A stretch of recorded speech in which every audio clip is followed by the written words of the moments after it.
He's killed a man, put a gun against his head.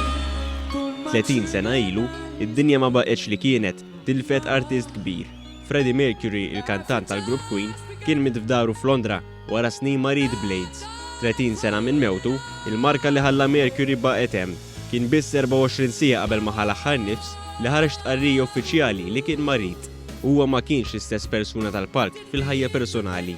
Qatt ma rid juri x'inhu għaddej fajtu barra x-xena tal-ispettaklu. Fl-24 ta' Novembru tal-1991 huwa miet imdawwar minn dawk l-aktar qrib tiegħu, fosthom Mary Austin, l-eks sieħba tiegħu li minkejja li ħallija minħabba l-orjentazzjoni sesswali tiegħu baqa' jirrispetta.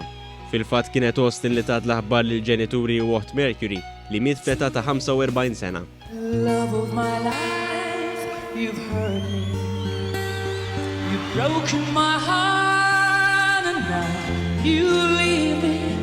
Love of my life, can't you see? Bring it back, bring it back. Don't take it away from me because you don't. F'dan l-anniversarju One News tkellem ma' Joe Bundy u Joe Tanti li rrakkontaw kif fiż-żożija tagħhom ftakru l-grupp Queen jitwielet u jikber. Dwar Freddie Mercury qalu li dan mhux dejjem kien stmat tal-bniedem b'talent li verament hu. Niftakar stejjer bħal meta Brian May qal m'għandx ikun ikollna kantant bis-snienu bħal ma għandu Freddie Mercury. Kien hemm żmien fejn ma kienx aċċettat manki minħabba l-orjentazzjoni sesswali tiegħu.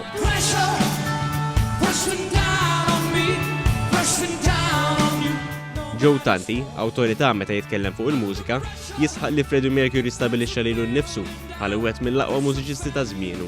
300 miljun beħ ta' albums wara, rekord dinji bħal Bohemian Rhapsody u We Are the Champions li kisru Guinness Book of Records.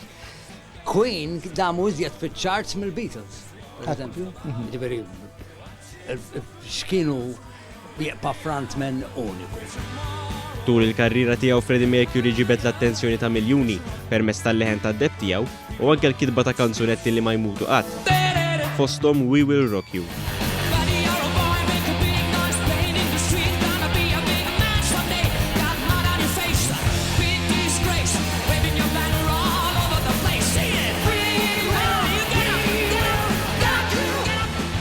Sa snin 80 Queen saru grupp famuż mad-dinja kollha u fl-1985 tawwet mill-aktar spettakli famużi f'Live Aid.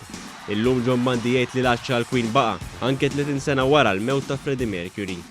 Wara l-mewt tiegħu kważi nistgħu ngħidu li irduppjaw il-popolarità l-Queen għaliex bħalma jiġri dejjem inti tinduna x'għandek meta tkun tliftu l-oġġett. Meta spiċċa Freddie Mercury dinja mużikali sofrit telfa kbira. No chance for us. It's all decided for us. Magħrufa l-vuċi partikolari tiegħu li titla' 4 ottavi, il-mużika tiegħu tibqa' popolari anke fost dawk li twildu wara mewtu u ma daqux imqarfarka mit-talent tiegħu meta kien ħaj.